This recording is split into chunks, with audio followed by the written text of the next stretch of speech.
Bonjour à tous ceux qui nous rejoignent. Je vous laisse quelques secondes pour rentrer dans ce webinaire. Vous êtes en train d'arriver. Et ce webinaire qui s'appelle Le médecin généraliste des entreprises aux États-Unis. Et je vais vous présenter ce médecin généraliste. C'est comme ça qu'il se définit, c'est comme ça qu'on l'appelle aussi. C'est Serge Massat et j'ai beaucoup de plaisir à échanger avec lui devant vous aujourd'hui. Nous allons parler de beaucoup de choses concernant l'entrepreneuriat et le fait de diriger une entreprise aux États-Unis. Serge Massat, depuis 43 ans, exerce en tant que CPA, expert comptable aux États-Unis, donc c'est pas rien, il y a un petit peu d'expérience derrière. Et comme il le dit lui-même, ses conseils viennent à la fois de son savoir, sa propre expérience et l'expérience de centaines et de centaines de clients qu'il a depuis 43 ans aux États-Unis en tant qu'expert comptable. Euh, et c'est le premier expert comptable français à avoir fait de l'expertise comptable à la française aux États-Unis. Il est connu pour cela. Il est le dirigeant donc de son cabinet et fondateur de son cabinet Massad Consulting, qui compte aujourd'hui près de 150 collaborateurs.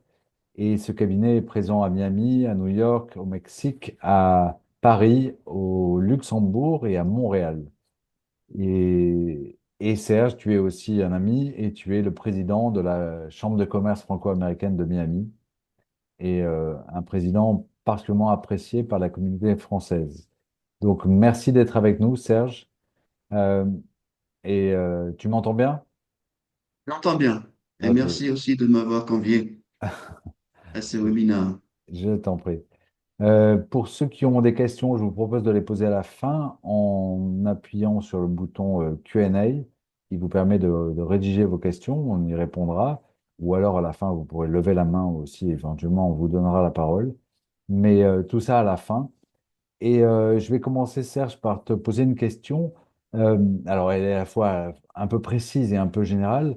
C'est comment tu définirais les quelques points de conseil essentiels à quelqu'un qui veut entreprendre aux États-Unis? Elle est précise et générale, comme tu le dis, elle est plutôt Ouais, ouais. générale. Elle est Elle est plutôt vaste, la générale, mais tu question. peux t'arrêter à quelques points Non, qui te semblent être mais essentiels. si tu veux, il faut différencier le business model, le projet de l'investisseur. Si c'est une filiale d'une société française, c'est un schéma. Si c'est un entrepreneur français qui veut venir s'installer, lui, aux États-Unis, c'est un autre schéma. Si la personne crée une filiale aux États-Unis pour et avec un projet de vie pour lui-même, c'est encore un troisième schéma. Donc, selon les cas d'espèce, je crois que si on s'adresse à des TPE ou des entrepreneurs, je crois qu'il faut leur dire d'être prudents, de faire leur homework, comme on dit aux États-Unis, de faire Leur leur devoir. devoir avant d'arriver, de s'assurer que les interlocuteurs qu'ils vont rencontrer lors de leur visite sont des gens responsables, fiables, parce qu'on trouve un petit peu de tout. J'ai eu une vie new-yorkaise où j'ai encore un bureau, comme tu expliquais, une vie floridienne, puisque je suis à Miami à présent depuis 13 ans. Ben, il faut faire attention un petit peu. Le soleil attire beaucoup de gens, le soleil attire les requins aussi. Le soleil attire les corbeaux. Je ne sais pas si vous vous souvenez de la fable, le corbeau et le renard, mais et les renards aussi, le soleil attire les renards, ou surtout, voilà. Donc, quand vous arrivez avec votre petit pactole, parce que vous avez vendu votre business en France, ben, soyez prudent et préparez-vous longtemps à l'avance. Si c'est un autre type de modèle, je parle beaucoup, il faut m'arrêter si je parle trop. Non, Si mais c'est un tu parlais des renards, tu parlais des renards, on va revenir à ce sujet. Et un jour, tu m'as donné un très bon conseil que j'ai apprécié, qui est de toujours vérifier qu'au moins deux ou trois personnes disent du bien, ou en tout cas la même chose sur une personne, avec qui on a envie de s'associer, de travailler, de signer un contrat, peu importe. Et ça, c'est très, très important. Voilà. Absolument. Donc là, je passais au schéma un peu différent où c'est une société française qui veut s'installer aux États-Unis. Il faut qu'elle comprenne que les États-Unis, c'est pas un pays, mais c'est plusieurs zones géographiques, économiques différentes, le nord-est, le sud-ouest, le sud-est, la région des Grands Lacs, etc. Donc, à chaque région, ils ont un petit peu leurs mœurs et leurs coutumes, mais au-delà de ça, on trouvera des interlocuteurs qui réagiront pas de la même façon. Je crois que pour ceux qui veulent implanter donc un business plutôt B2B aux États-Unis, À ce moment-là, il faut qu'ils soient à proximité de leurs clients. Pour moi, je pense que c'est important d'être à proximité de leurs clients pour justement pour pouvoir offrir ce service après-vente lorsqu'ils font du B2B. Très bien. Et tu as combien de clients aujourd'hui aux États-Unis, puisque je sais que tu en as aussi au Canada, au Mexique, Oui, etc. ben, aux États-Unis, on a, disons, un portefeuille d'environ 500 clients. 500 clients.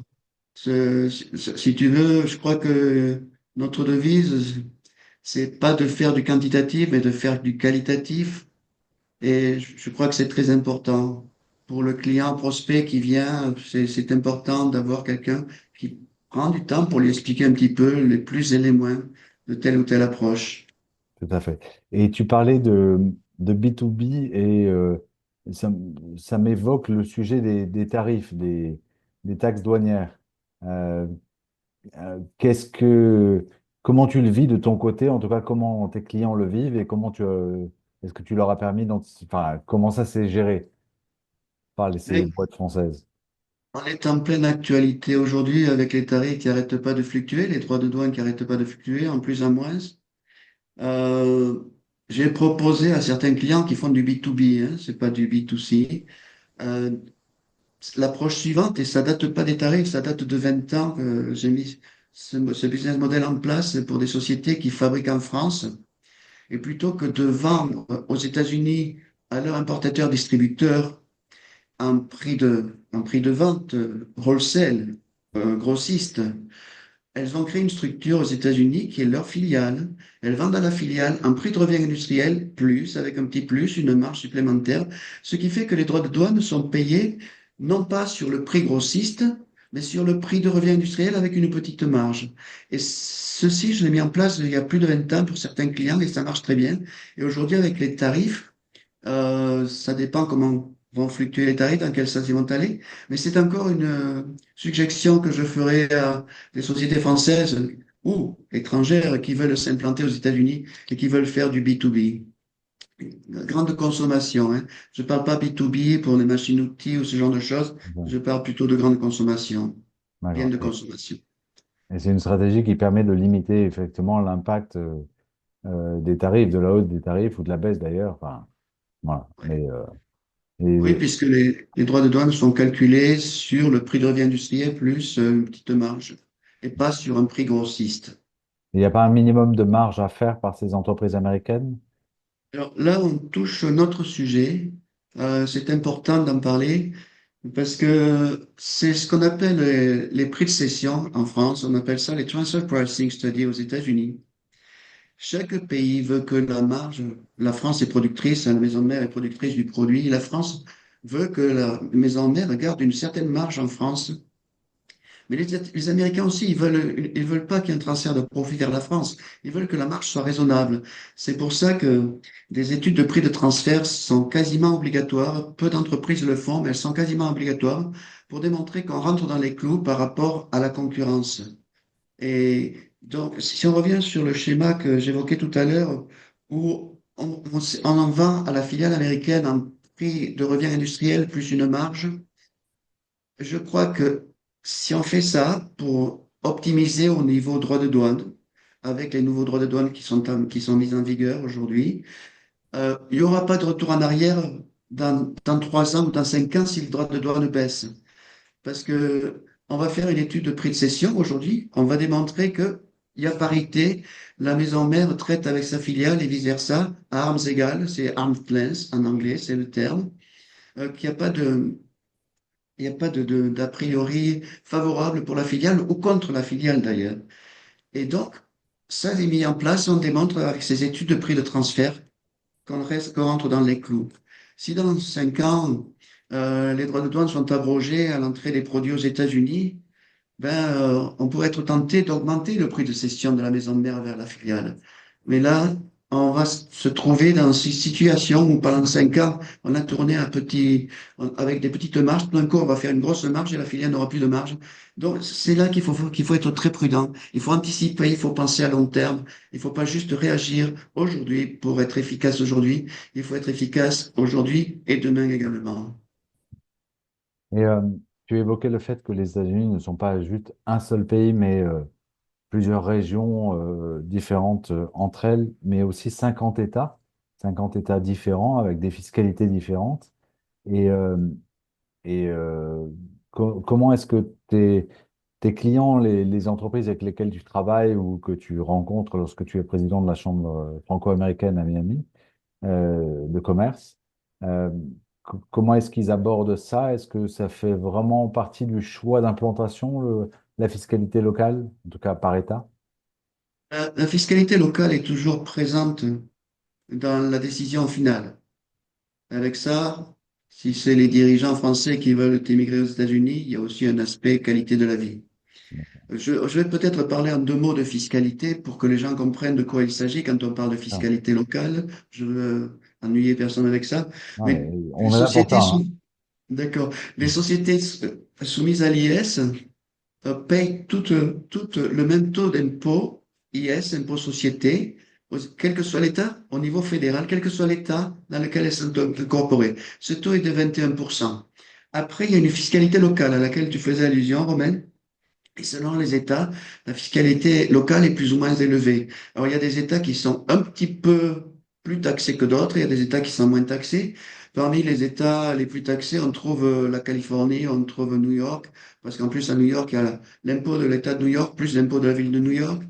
Dans les États un peu moins taxés, on trouve peut-être le Wyoming, on trouve peut-être la Floride. La Floride, je peux en parler en connaissance de cause puisque j'y habite. Je parle impôt société. Les 21%, tout le monde les paye, impôt société. Mais en Floride, après, les premiers 50 000 $ de profit sont taxés à 0%. Donc, il n'y a pas d'impôt sur les premiers 50 000 $ de profit. Et au-delà à partir de 50 000 $, le taux d'imposition est de 5,5%.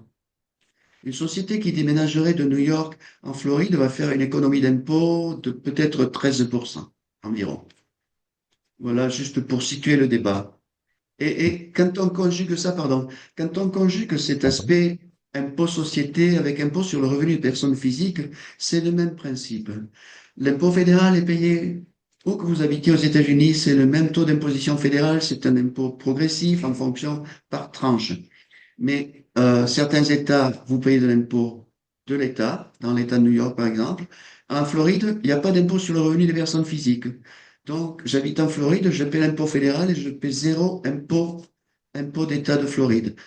Ça me fait faire une économie de 14% par rapport à quand j'habitais New York. C'est pour ça que tu as choisi la Floride?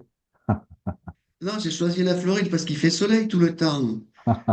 Les palmiers, le ciel bleu, la plage. Non, non, j'ai choisi la Floride par goût parce que, si tu veux, c'est la qualité de la vie est différente. Avoir vécu à New York, c'était un bien. J'ai adoré New York. J'ai d'abord habité en banlieue, puis j'ai habité en ville, à Manhattan. C'était magnifique. Il y avait beaucoup d'opportunités.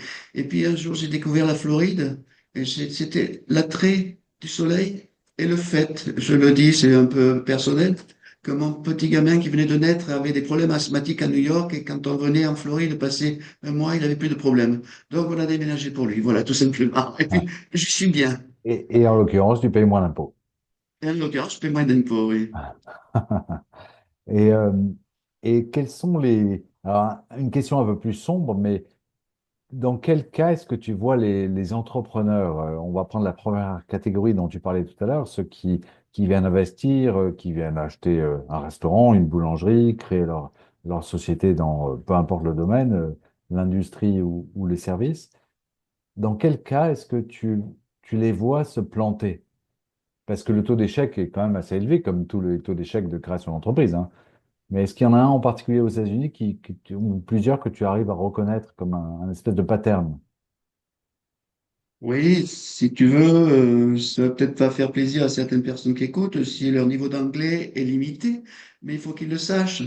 Lorsque vous allez Ok. arriver aux États-Unis, vous n'allez pas parler français, vous allez parler anglais. Si vous êtes à Miami, vous allez parler espagnol aussi. Mais donc ça, c'est une limitation.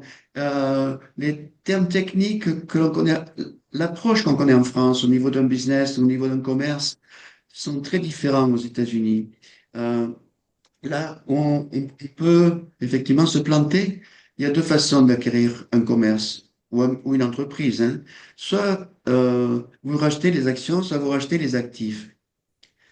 quand vous rachetez les actifs, vous savez à peu près où vous mettez les pieds, vous voyez ce que vous payez, vous le payez. Mais le vendeur n'est pas intéressé à vous vendre les actifs. Lui, il est intéressé à vous vendre les actions de sa société.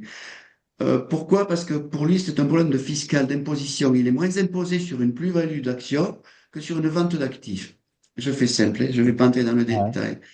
Donc, et lorsque vous rachetez les actions d'une société, si vous n'avez pas fait vos due diligence, si vous n'avez pas fait votre audit approfondi, il ne faut pas hésiter à investir 5 000 ou 12 000 $ dans un audit, même pour un restaurant.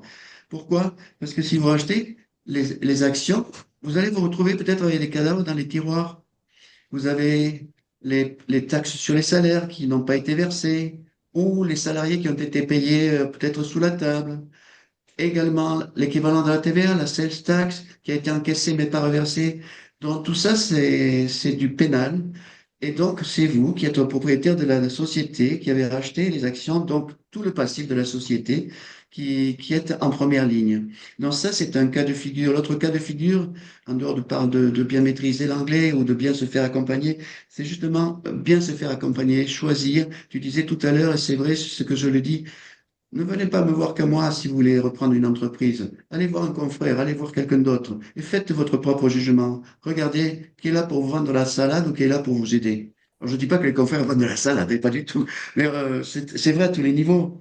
Et c'était un petit peu l'allusion que je faisais à la fable de La Fontaine tout à l'heure, le corbeau et le renard. Vous allez arriver avec votre fromage dans votre bec et le renard va vous dire, oh, que vous êtes beau.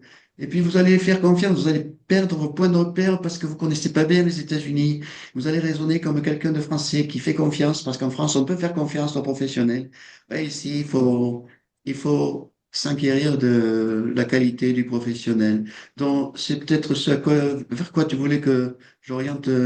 Oui, Ma- en même temps, sur tout ce que tu as vu comme échec qui ont pu être tristes Voilà. d'ailleurs à chaque fois, hein, puisque c'est toujours triste de voir des chefs Oui. d'entreprise qui investissent de Si, l'argent et qui se plantent. Mais l'anglais, oui. je trouve que c'est une très très bonne recommandation. Moi, je la fais tout le temps aussi, hein. Et on verra bien, on l'apprendra sur place. Bah non, on l'apprend avant, quoi. Voilà. Oui. Et je crois que vraiment, il faut prendre son temps. C'est pas parce que vous avez vendu votre business en France, que vous avez un pactole, qu'il y a une échéance pour rentrer, pour mettre vos enfants à l'école en septembre, qu'il faut que vous vous précipitiez. J'ai vu des cas, et c'est triste pour eux, des gens qui n'avaient rien à voir avec la restauration. Et c'est facile d'acheter un restaurant en Floride. C'est très facile. Alors, ils étaient mécaniciens, un très beau garage en France. Ils l'ont bien vendu. Ils sont venus ici, ils ont acheté un restaurant. C'était pas leur métier. Ah, puis autre chose très importante, pardon, ça m'amène sur un autre sujet directement lié à ça. Aux États-Unis, lorsque vous choisissez un lieu pour implanter un commerce de détail, il y a deux façons de choisir le lieu. Soit le passing point, soit le destination point. Je traduis. Soit c'est un lieu de passage, soit c'est un lieu euh, où il faut aller expressément parce qu'on passe pas devant. Alors forcément, le loyer du destination point va être plus bas que le loyer du passing point, mais vous ne serez pas sûr d'avoir des clients. J'ai l'exemple d'un client qui avait ouvert une boutique à Sceaux, euh, À New York, non? à New York. Ah oui, pardon, à New York, oui, à New York, dans Soho. Donc à Soho, vous avez une rue très passante. C'est Green Street. Les métros sortent, les bouches de métro sortent là. Donc vous passez devant. Et lui, il avait ouvert sur une rue transversale. Je vais citer le montant, mais je ne citerai pas le nom du client. Il a investi 4 millions de dollars dans une boutique de vêtements qui n'était pas un passing point, c'était un destination point. Il fallait faire 50 mètres dans la rue transversale pour y aller. C'était 50 ou 70 mètres, c'était tout. Mais ça a suffi à ce que la boutique n'ait pas le succès qui était requis, et puis ça s'est terminé par une fermeture de la boutique. Donc ça, vraiment, c'est un conseil. Boutique de détail, passing point, et pas destination point, même si le loyer est plus cher. Tout à fait. Tout en faisant attention au loyer aussi. Et Oui, bien sûr, oui. puisque les loyers sont pas donnés et les plus riches sont souvent les propriétaires, euh, aux États-Unis en tout cas. Voilà, c'est ce que je recommande aussi à toutes les personnes qui nous contactent. Euh, et euh, et les facteurs clés de succès, alors si on prend l'inverse, même si tu les as évoqués tout à l'heure, à travers de bien s'entourer, quelles belles histoires tu as vues parmi tes clients peut-être, que tu en as, que tu souhaites partager? des gens qui sont partis de pas forcément grand-chose ou qui ont créé des filiales et qui sont devenus des énormes sociétés aux États-Unis, en tout cas des sociétés majeures. Mhm. Est-ce- Je crois que ce qui est important, c'est oublier cette approche française où tout vous est dû, oublier ce côté peut-être arrogant que les Français ont, moi le premier peut-être, qui déplaît aux Américains, et surtout ne pas avoir peur de mouiller sa chemise et de faire des heures et des heures et des heures de travail pour lancer le business. Je recommande à mes clients toujours d'avoir... c'était un de mes clients qui me disait ça quand il a débarqué aux États-Unis. Il a voulu ouvrir un... C'était une marque de soins capillaires. Il a voulu ouvrir sa filiale et j'ai déjeuné avec lui. J'étais présenté par la BNP à l'époque. Et je lui ai dit, mais monsieur X, je comprends pas, votre budget publicité, il fait 200 000 dollars alors que votre entreprise en France, elle est grosse. Et il m'a dit, monsieur Massat, moi, j'ai la politique des petits pas, un pas à la fois. Faut pas se précipiter. Et j'ai trouvé que cette devise était très, très sage.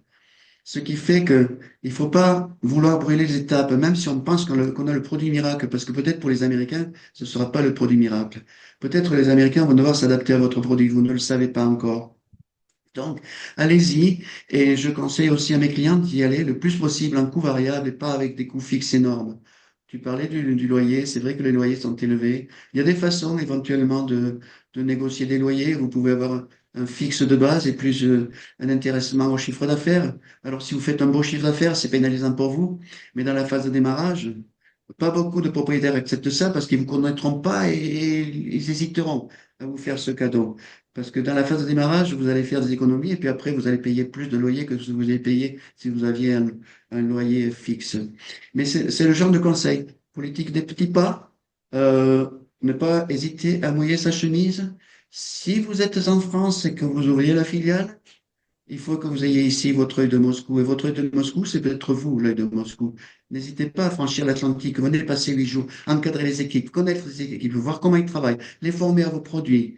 C'est très important. La réussite que vous avez en France, bravo.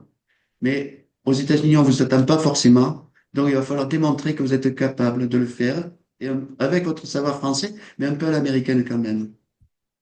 Et le rapport avec les employés, alors il y a quelques millions d'Américains, il y a 50 États, et évidemment, faire des grandes généralités, ça ne pourrait pas dire grand-chose.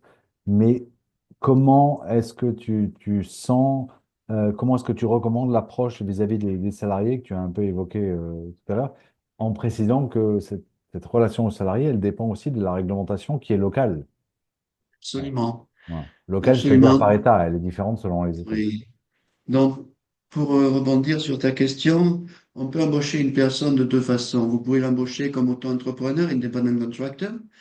Et ça, c'est une façon qui vous permet de mettre le pied à l'étrier. Et vous pouvez l'embaucher comme salarié déjà. Les salariés, sachez que ça n'a rien à voir avec ce qu'on connaît en France. La sécurité sociale, ben, on la paye, mais c'est 7,5% à la charge de l'employé, 7,5% à la charge de l'employeur.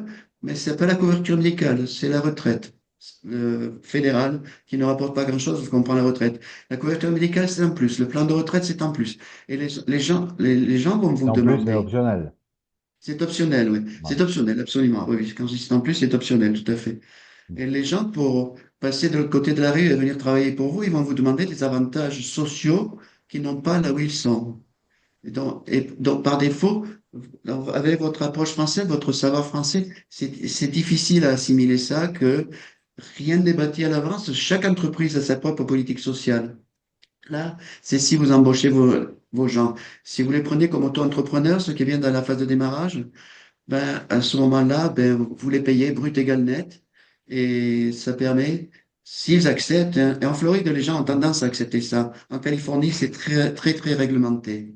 Ouais. Mais en Floride, les gens ont tendance à accepter ça. S'ils acceptent, pour vous, c'est un bien. Ça vous permet de démarrer en coût variable et ça vous permet éventuellement, à terme, à moyen terme, à très court terme, d'embaucher la personne après qu'elle ait fait ses preuves. Oui. Et Je rajouterai quelque chose. Ah, pardon. t'en prie, autant que tu Au veux. niveau de la politique sociale aussi, il y a quelque chose de...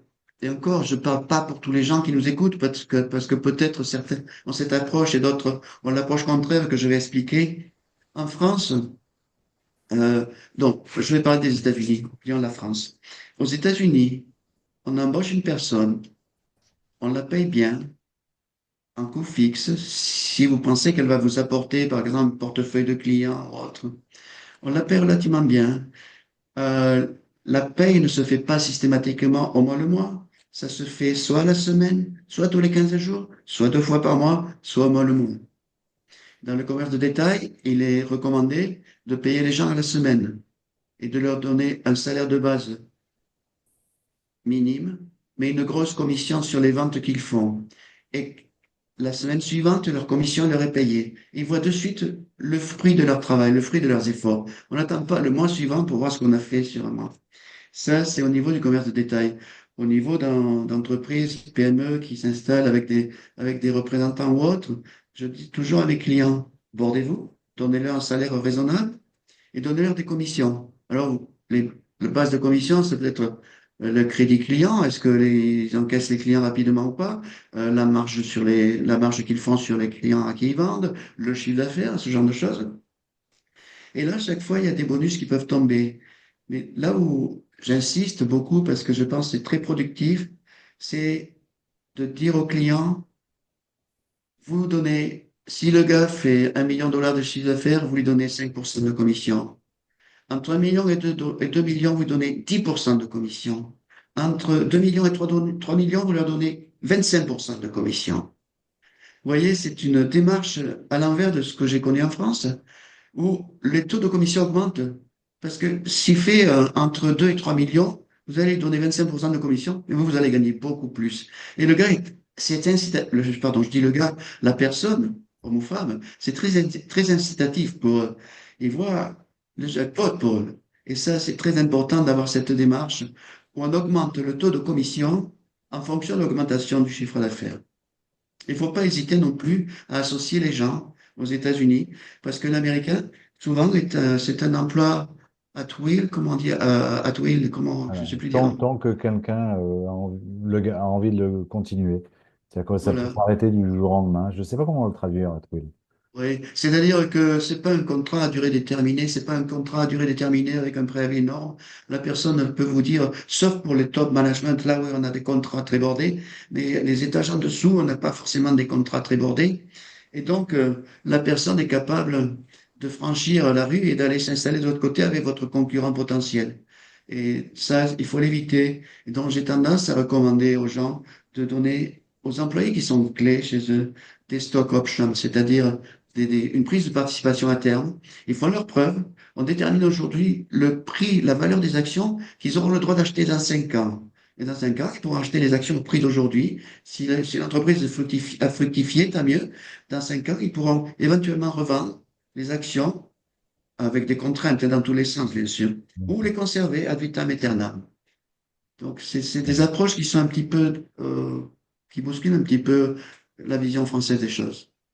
Oui, c'est un peu comme embaucher certaines personnes dans certaines sociétés aux États-Unis, c'est un peu embaucher des auto-entrepreneurs au sein même de sa société qui ont envie de participer au projet de la société et de s'enrichir aussi avec, parce que bah, l'argent est un peu roi aux États-Unis. Et évidemment, ça compte un peu parce que sans argent, bah, on n'a pas forcément, par exemple, les moyens de se payer une assurance santé. Et l'assurance santé fait partie des bénéfices très importants que tu as évoqués pour attirer et garder les employés. Et ça coûte pas forcément très très cher. En tout cas, ça se discute avec un courtier éventuellement, mais ça, c'est essentiel. Tu es d'accord avec moi, Serge? Je suis tout à fait d'accord avec toi. Quand, si tu veux, quand j'explique à un client, une personne qui touche 100 dollars net salaire aux États-Unis coûte à peu près 120 dollars euh, avant assurance santé, c'est-à-dire charges sociales patronales et salariales et d'autres bricoles en plus. Une personne qui touche 100 euros net en France coûte à peu près 180 dollars, 180 euros à charges sociales, salariales et patronales. Donc j'explique cette comparaison et je leur dis, vous voyez, vous avez de la marge. Entre 120 et 180, vous avez un peu de marge pour donner des avantages sociaux à vos employés et de façon à les conserver parce que ça, c'est important de conserver le savoir que vous avez créé chez votre employé. Bien sûr. Également, il faut aussi prévoir que les congés, il n'y a pas beaucoup de congés aux États-Unis. Il faut en donner un petit peu, mais il n'y a pas beaucoup de congés.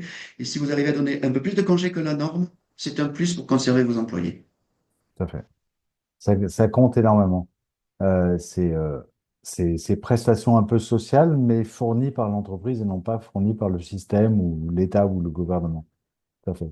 Euh, Avant que je te pose une autre question, je rappelle à tout le monde que vous pouvez appuyer par exemple sur le bouton Raise Hand, si vous avez la version anglaise de Zoom, voilà, ce qui vous permet de, par exemple, lever la main comme je viens de le faire. Et ça me permettra de voir que vous avez une question que vous souhaitez la poser à la fin. Ou alors, vous pouvez appuyer sur le bouton Q&A pour rédiger votre question et nous répondrons à vos questions. En tout cas, Serge répondra à vos questions, évidemment, à la fin. Euh, J'avais un autre sujet, Serge, qui est, si tu me donnes encore quelques minutes, le cas des statuts des différentes sociétés, entre les LLC, les corps, les Inc., et c'est une question qui revient souvent. Euh, Qu'est-ce que tu recommandes? Alors évidemment, la question est un petit peu stupide, hein, mais est-ce que tu peux expliquer le système? En fait, ça dépend du projet de vie de l'investisseur. Voilà. S'il a un projet de vie de venir s'installer aux États-Unis, je recommande une LLC. Je vais expliquer la différence entre les deux après. Je recommande la Limited Liability Company, LLC. Si c'est juste une filiale d'une société française, et la société française restera l'actionnaire principal ou majoritaire, c'est mieux d'avoir une C Corp, société soumise à l'IS. La nuance entre C Corp, les Français aiment bien dire Inc., mais en fait, le terme propre, c'est une C comme la lettre C, Corp comme Corporation, par opposition à Limited Liability Company. La C Corp est imposée à l'impôt société, tant au niveau fédéral qu'au niveau des États. On en a un tout petit peu parlé tout à l'heure pour la Floride. C'est 0%, entre 0 et 50 000 dollars, 58% au-delà de 50 000 dollars. La LLC ne paie pas d'impôt. C'est une société à transparence fiscale. L'impôt est payé au niveau des associés. Chaque associé paie l'impôt sur sa part de profit. Et vous pouvez être trois associés, 33, 33, 33, et partager le profit 25, 25, 50. Et partager les pertes 90, 5, 5. Vous avez toute liberté. Le partage du profit, le partage des pertes n'a pas besoin d'être la même chose que le ratio de capital. Donc, pour revenir à ce que je disais, si votre projet est un projet de vie de vous installer aux États-Unis, vous avez tout intérêt à créer une LLC pour la simple raison que vous n'aurez pas double imposition. Alors que c'est une C Corp, vous allez payer l'impôt société, vous allez distribuer les dividendes et vous allez accessoirement payer l'impôt sur les dividendes que vous allez distribuer par la suite. Tout à fait. C'est un des choix en général d'arbitrage majeur. Et, euh, et pour que certaines personnes qui ne connaissent pas le système comprennent, créer une LLC aux États-Unis, ça requiert les statuts de la LLC de base, c'est une page. Voilà.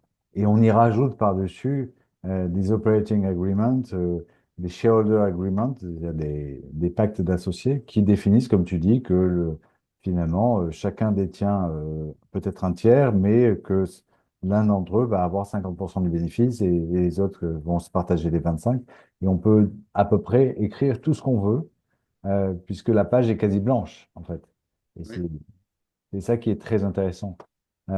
Aussi, qui offre à la fois une grande liberté, mais aussi un risque lorsqu'on s'associe avec des personnes qu'on connaît moins que, que ses amis d'enfance ou sa famille ou sa propre société en France. Donc, il faut faire attention aussi à ce qu'on signe, n'est-ce pas, Serge? absolument. Et juste, je voudrais rajouter une chose. Pour Oui. être associé d'une C Corp ou associé d'une LLC, Vous n'avez pas besoin d'être résident américain ou d'être fiscalement résident américain. Vous pouvez très bien résider en France. J'ai des clients qui résident en France, dont la maison mère en France est associée d'une LLC. Alors ça complique un petit peu le débat quand même, parce que lorsque la LLC distribue des profits à une personne physique qui réside en France, une société mère qui réside en France, il y a des déclarations un peu spéciales à faire. Mais ces deux résidents fiscaux français payent l'impôt aux États-Unis sur leur part de profit dans la LLC américaine. Donc c'est pour ça que je dis c'est mieux une C-Corp pour une société filiale de société française. Et puis, si on fait une LLC, de toute façon, on a un bon expert comptable qui se débrouille avec les déclarations. C'est ça? Oui, absolument. Alors ça devient de plus en plus complexe les déclarations, hein, ça devient de plus en plus complexe. Juste pour parler de la guilty tax, de ces filiales étrangères de sociétés américaines, parce qu'une société américaine ou un individu américain détient 10% ou plus du capital d'une société étrangère, il doit rapporter dans sa déclaration de revenus ou dans la déclaration de revenus de la société américaine la participation qu'il a à l'étranger et mettre noir sur blanc le bilan, le compte de résultat. Et là, on calcule s'il y a trop de profits qui sont restés à l'étranger et on taxe ce profit qui a été parqué à l'étranger aux États-Unis. Voilà. J'arrête là parce que je vous allez avoir mal à la tête si je continue. Moi, j'ai une dernière question parce que tu parlais tout à l'heure de la sales tax. Et je rappelle qu'aux États-Unis, il n'y a pas de TVA, mais que ça s'appelle une sales tax. Est-ce que tu peux expliquer la différence? Parce que ça a un impact, il y a un vrai impact sur la société, sur ses flux d'argent et sur ses déclarations à faire. Oui, absolument. Alors, la TVA, ça veut dire taxe sur la valeur ajoutée. À chaque étape, on taxe la valeur ajoutée qu'on a rajoutée. À chaque étape de cession d'un bien, on rajoute la TVA. On récupère celle en amont et on reverse celle en aval. La sales tax s'applique au consommateur final. Et après, je vais nuancer quand même. Au consommateur final. Par exemple, je vais acheter un ordinateur pour ma société. Il va être affiché dans la rue ici à Miami, 1000 $. Et quand je vais vouloir payer, ça va me coûter 1075 $. Parce que je suis le consommateur final. J'achète l'ordinateur pour ma société. Les 75 $ sont la sales tax de Miami. Chaque État, chaque comté, pardon, a ses propres taux, hein. Il y a peut-être 50 000 taux différents aux États-Unis.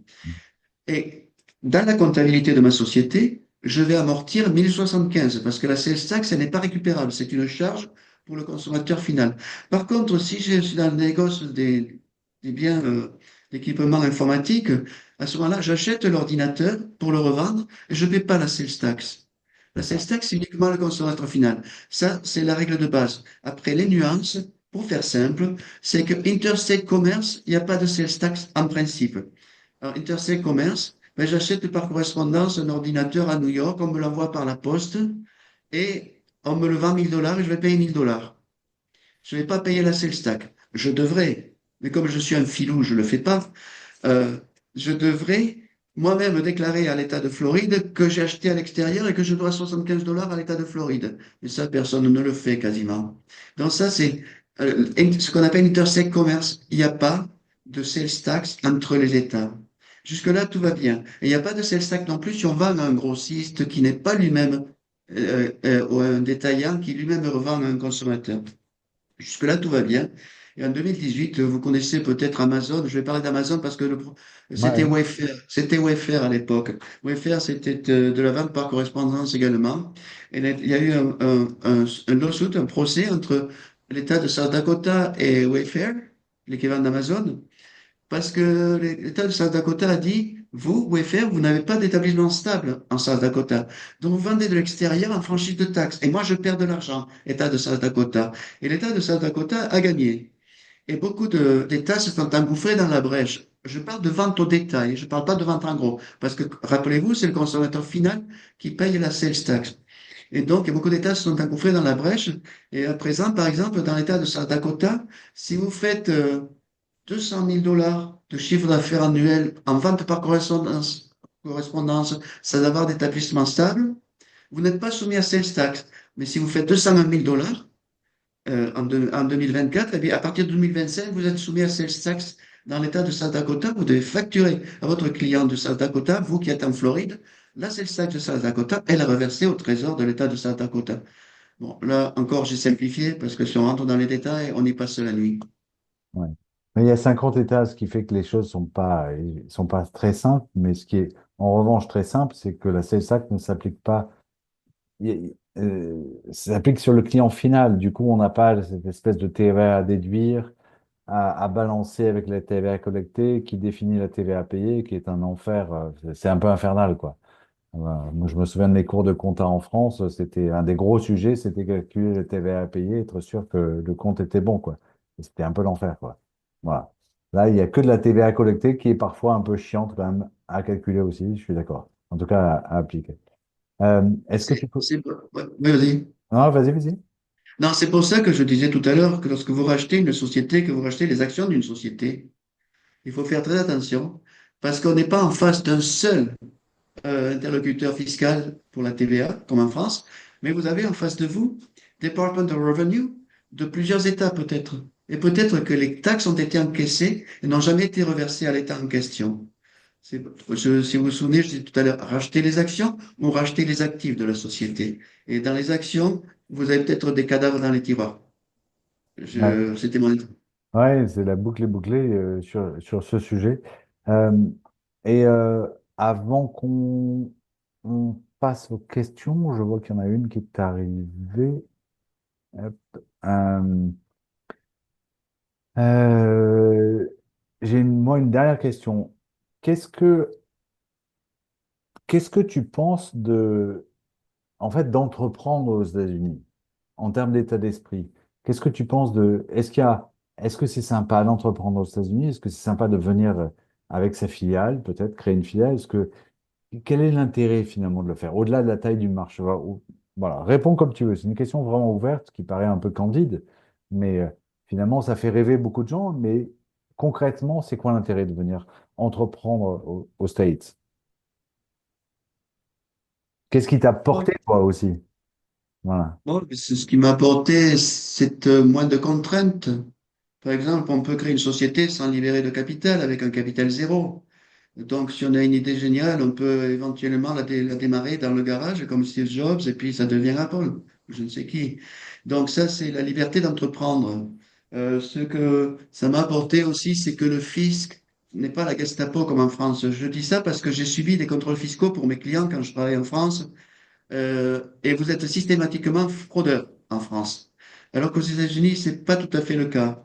On peut se tromper et le contrôleur fiscal peut accepter que l'on se trompe. Donc, c'est cette liberté d'entreprendre, cette liberté de prendre des risques aussi, parce qu'il faut savoir prendre des risques. C'est pas évident, mais prendre des risques. Ce que j'explique à ceux qui créent des sociétés de services aux États-Unis, c'est qu'il faut qu'ils aient des fondations. Il ne faut pas qu'ils cherchent la poule aux œufs d'or tout de suite. Il faut qu'ils bâtissent des fondations qui leur permettent de payer le loyer, de payer les salaires de base, et après ils peuvent aller au-delà. C'est ce que j'ai fait. C'est ce que j'ai fait quand j'ai ouvert New York. Ben, je n'ai pas cherché à être riche, non. J'ai voulu simplement, un, rendre un très bon service, pour moi c'est important, et deux, avoir des fondations qui me permettent de vivre et de manger, de mettre du pain sur la table tous les jours, et puis à partir de là, j'ai pu grandir. J'ai eu exactement la même démarche quand j'ai ouvert au Mexique. Je faisais des allers-retours sans arrêt. Quand je disais mouiller sa chemise, je l'ai beaucoup mouillé la chemise entre New York et Mexico à l'époque, quand j'ai ouvert Mexico. Mais c'était la même démarche. Avoir des fondations solides, et puis à partir de là, on peut se permettre d'être, de prendre des risques un peu plus importants. Mais on a ces fondations qui permettent de toujours retomber sur nos pattes. Donc voilà, globalement, Ça revient sur ce que et- tu disais.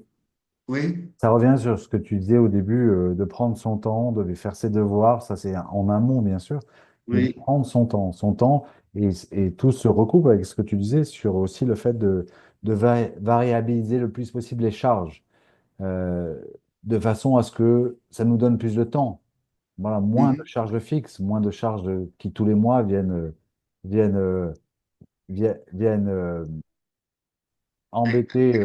Voilà, Agréger le budget. voilà, exactement. Mhm. Et puis, je crois aussi, et ça c'est un petit peu personnel, mais je crois aussi qu'il faut savoir partager. Et ça rejoint peut-être un thème qu'on a discuté précédemment, mais quand tu disais qu'on est 150 personnes, c'est vrai, mais j'ai pris des associés. Et tous les associés ont commencé comme stagiaires chez moi. Ici, à Miami, j'ai deux associés juniors. À New York, j'ai un associé junior. À Paris, j'ai un associé junior. À Mexico, j'ai quatre, parce que c'est le plus gros cabinet, j'ai quatre associés juniors aussi. Je crois qu'à partir du moment, il faut savoir partager et également former. J'adore former les gens, j'adore partager mon savoir. Je le retiens pas pour moi, ça m'intéresse pas. Si je peux le transmettre, eh ben, ça permet aux gens d'avancer plus vite dans leur carrière, dans leur vie. Et pour la petite histoire, j'ai quand même formé plusieurs concurrents aux États-Unis, puisque j'étais le premier. J'en ai eu plusieurs comme stagiaires chez moi. Ça me gêne Ah pas bah du c'est tout. malin, c'est malin. Tu les as bien formés, maintenant et c'est des concurrents. Je, je les connais, hein. Je Ben sais que oui, je sais qu'ils sont devenus pour la plupart des amis. ouais, Voilà. Et ouais. je disais ça en plaisantant, évidemment. Et, mais c'est ce qu'on disait tout à l'heure, à savoir que quelque part, on a un peu des auto-entrepreneurs à la place d'avoir des employés aux États-Unis. Des gens qui, d'abord, qui doivent gérer leur vie, qui doivent payer leur propre vie, leur propre mortgage, leur crédit, donc leur assurance santé, etc. Et fonder leur famille et s'appuyer sur une entreprise pour ça. Ça veut dire aussi demander à cette entreprise de contribuer, d'aider, de nous aider à bâtir quelque chose.